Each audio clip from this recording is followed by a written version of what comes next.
কারো কাছে গোপন কোনো বিষয় বলেছেন, কারো কাছে টাকা পয়সা রেখে দিয়েছেন, কিংবা দলিল পত্র রাখলেন, কিংবা জমি জায়গা বিশ্বাস করে, কিংবা সোনা গয়না যাই কিছু রেখেছেন, পরবর্তীতে সেই জিনিসটা চাইতে আসার পরে যখন সে অস্বীকার করবে, এটাই হলো আমানাতের খেয়ানত।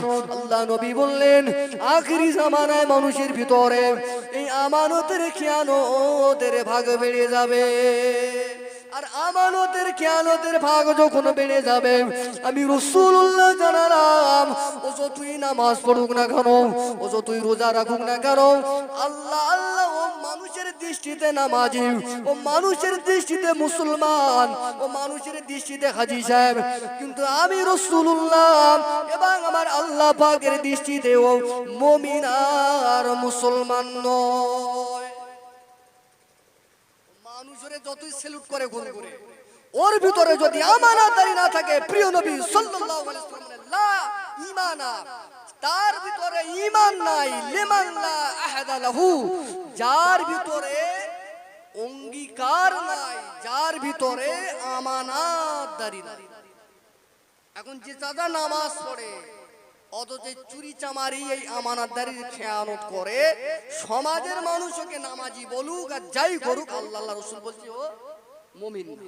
আমার বাপও বলেনি, হাদিসালার নেতা মন্ত্রী আর কোন মানুষও বলেনি, বলেছেন প্রিয় নবী সাল্লাল্লাহু আলাইহি ওয়াসাল্লাম। ধরে ধরে যদি বলা হয়, রাস্তায় ইটলে দাঁড়িয়ে থাকবে সব। আমি ওসব ভয় পরোয়া করি না, এই কারণে প্রিয় নবী সাল্লাল্লাহু আলাইহি ওয়াসাল্লাম হকের আওয়াজ করতে গিয়ে, প্রিয় নবী সাল্লাল্লাহু আলাইহি ওয়াসাল্লাম নিজের জন্মভূমি মাতৃভূমি মক্কা নগরী ছাড়তে হয়েছিল না হয়নি?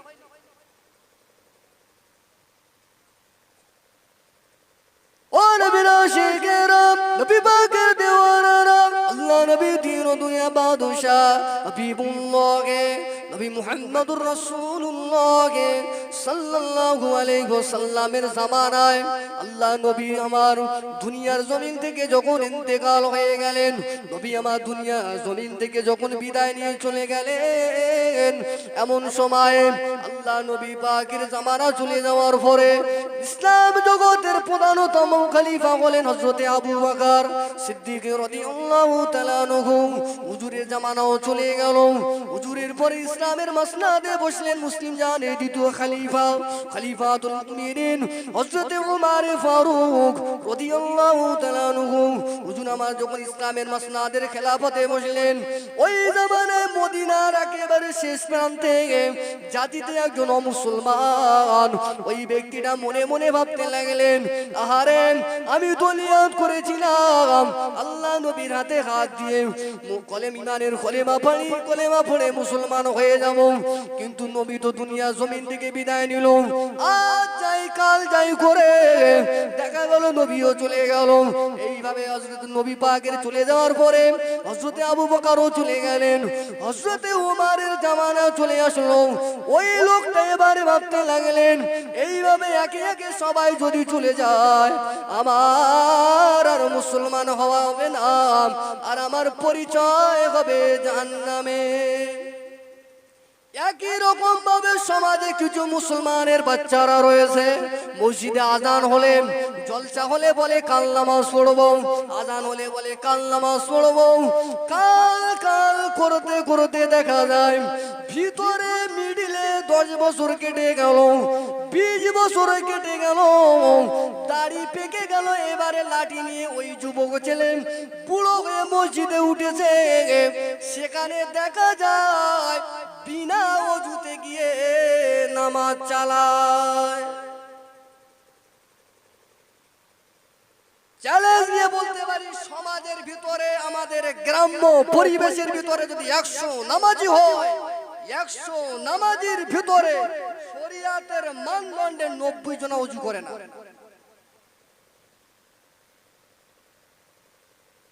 100 যদি নামাজি হয়, সমাজের ভিতরে দেখা যাবে 95% নামাজি তাশাহুদ জানে না। আমাদের মুফতি সাহেবকে জিজ্ঞাসা করবেন, আমার কথা যদি বিশ্বাস না হয়, তাশাহুদ যদি কেউ নামাজের ভিতরে না প্রবেশ করায় অর্থাৎ না পড়ে, তার নামাজ হবেই না। এনে কিন্তু মুফতি, শরিয়াতের মুফতি ফতোয়া দেন এনারা। অথচ 95% মুসলমান রয়েছে তাশাহুদ জানে না, এইভাবে নামাজ চালাচ্ছে, নামাজ চালাতে চালাতে কবরেও চলে গেছে।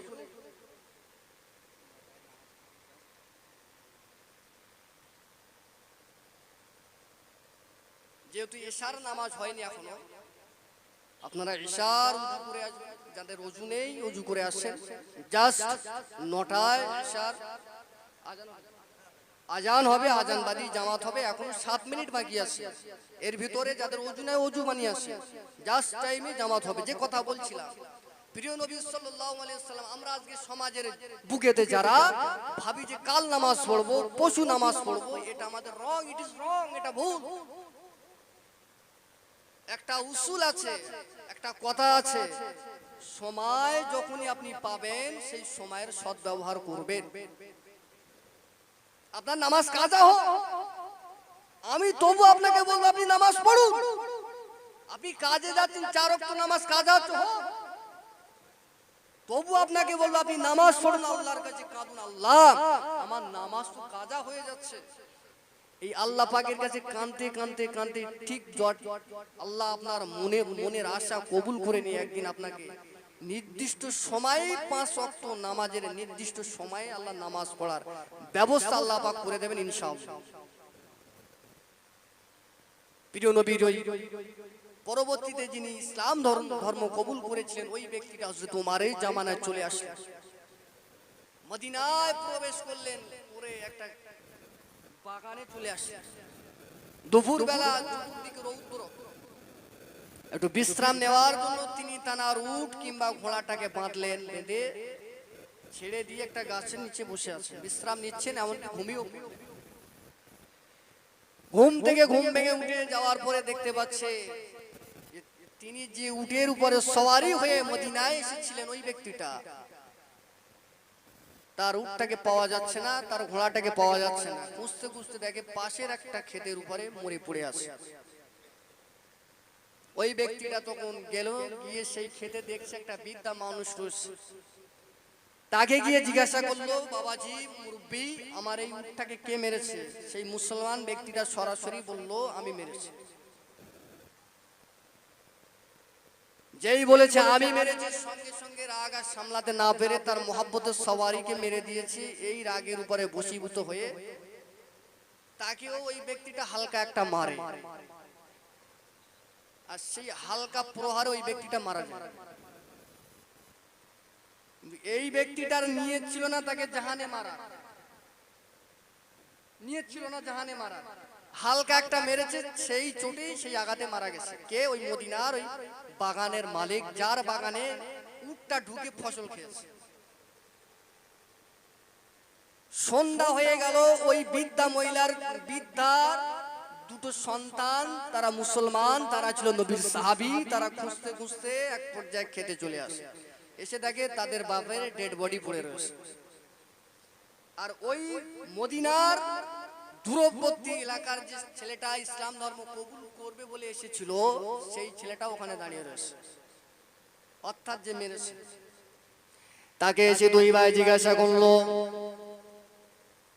ও পরিচিত ব্যক্তি, আপনি কি? আপনার পরিচয় কি? তিনি তার পরিচয় দিলেন, আমি মদিনার শেষ প্রান্ত থেকে এসেছি, আমি ইসলামের সুশীতল ছায়ার ভিতরে এসে মুসলমান হব বলে সমস্ত ঘটনা খুলে বললেন। এবং আমি মানলাম, বড় বিষয়, আমি সঙ্গে পুরে দেই। এখানে এক পর্যায়ে যখন মানলেন, বললেন আমি মেরে দিয়েছি, আপনি পালাননি কেন, এখান থেকে বেরিয়ে পড়েননি কেন? না, আমি আল্লাহর ভয় করি। আমি যতক্ষণ মুসলমান হয়েছি, মুসলমান কোনো জায়গায় ভয় করে না, একমাত্র আল্লাহর ছাড়া। এটা আমার অপরাধ। আর এই অপরাধের ইসলামের যে সাজা রয়েছে, সেটা না যদি আমি খেটে যাই, কবরে গেলে আমার জাহান্নামের আগুনে জ্বলতে হবে। সুতরাং খলিফাতুল মুসলিমিন যে সাজা দেবে আমি মেনে নেব। হত্যা কতলের সাজা যেটা দেবে সেটা আমি মেনে নেব। হুজুরের কাছে ধরে নিয়ে যাওয়া হলো। হুজুর এবার জিজ্ঞাসা করতে লাগলেন, আপনি কি মেরেছেন? হ্যাঁ, আমি মেরেছি। এই সময় ওই ব্যক্তিটাকে হযরত ওমর ফারুক কোরআনের রায় দিলেন, কিসাস, হত্যার বদলে হত্যার রায় দিয়ে দিলেন। এবং যখন রায় ঘোষণা করে দিয়ে দিল, ওনার কাছে এবারে জানতে চাওয়া হয়েছিল, আপনার কি কোনো কথা আছে বলার? ওই ব্যক্তিটা বলতে লাগলেন, ও খলিফাতুল মুসলিমিন, আমার একটা কথা রয়েছে।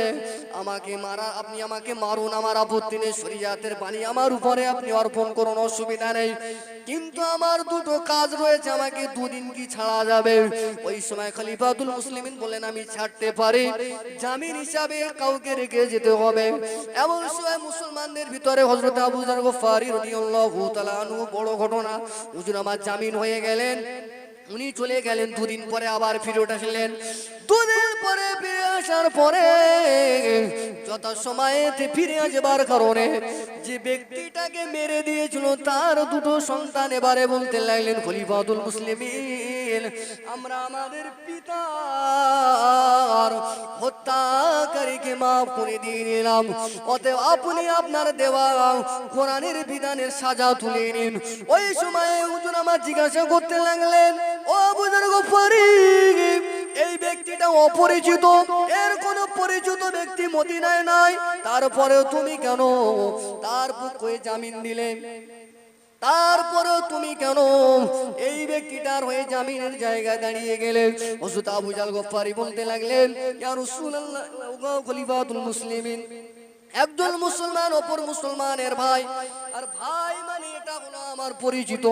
আল্লাহ নবী বললেন, আখিরি জামানায় আমানতদারি থাকবে না, আর আমি তার আমানত, আর সেই ব্যক্তিটা আমার আমানতের দায়িত্ব দিয়েছে।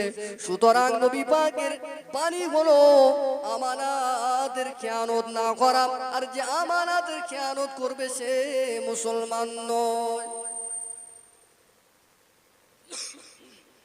বহু বিষয় আলোচনা করেছি, আজকে আমি অল্প অল্প করে,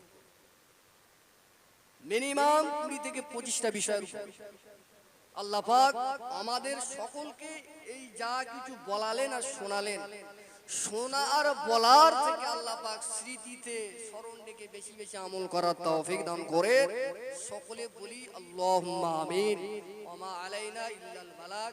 আমার আলোচনা ভাষাগত ত্রুটি থাকলে ক্ষমা করবেন, ক্ষমার দৃষ্টিতে দেখবেন। সবাই আমার জন্য